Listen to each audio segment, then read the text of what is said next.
আসসালামু আলাইকুম বন্ধুরা, সবাই কেমন আছেন? আশা করি সবাই ভালো আছেন। এই যে দেখেন, এগুলো হচ্ছে গিমা শাক।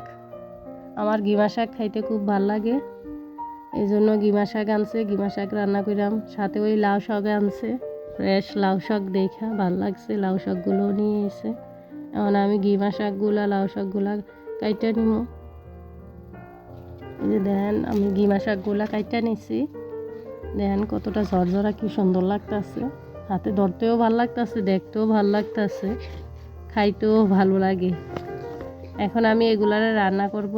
আমি চুলার মধ্যে চলে যাবো। এই যে এখন দেখেন চুলার মধ্যে আইয়ে পড়ছি।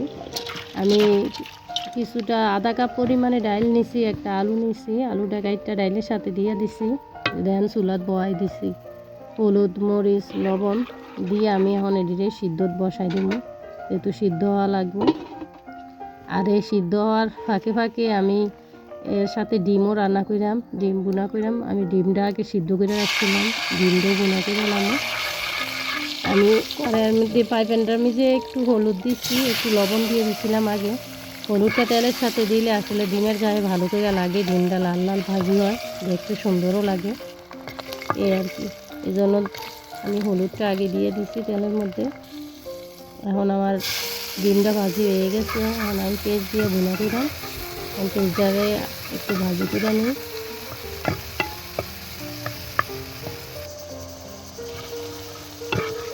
যেহেতু পাইপ্যানের মধ্যে আগে লবণ দেওয়া ছিল, এই জন্য আমি আর লবণ দিচ্ছি না, একটু হলুদ দিয়ে দিচ্ছি আর কাঁচামরিচ কাইটটা দিয়ে দিচ্ছি, সাথে একটু ঝোল দিয়ে দিচ্ছি যাতে মশলাটা না পুড়ে, পেঁয়াজটা ভালো করে সিদ্ধ হয়ে যায়। সিদ্ধ হয়ে গেলে খাইতে ভালো লাগবে। আর ঝোলটা শুকাই গেলে একটু ধনিয়ার গুঁড়ার সাথে আমি দিয়ে দিচ্ছি।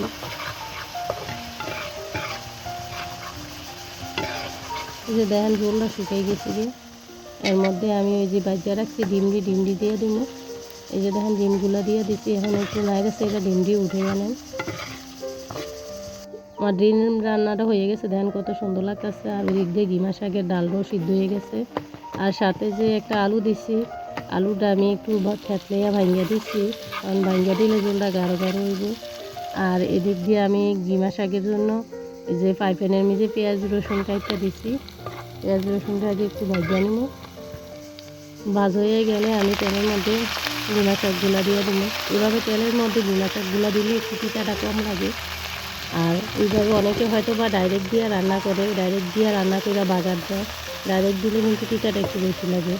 গিমা শাকটা সবসময় তেলের মধ্যে এভাবে একটু ভাজা তারপরে রান্না করবেন, তাহলে খেতে ভালো লাগবে। আর এর মধ্যে আমি একটু লবণ একটু হলুদ দিয়ে দিচ্ছি। এই যে দেখেন এতগুলা গিমা শাক রান্না করতে হয়ে গেছে।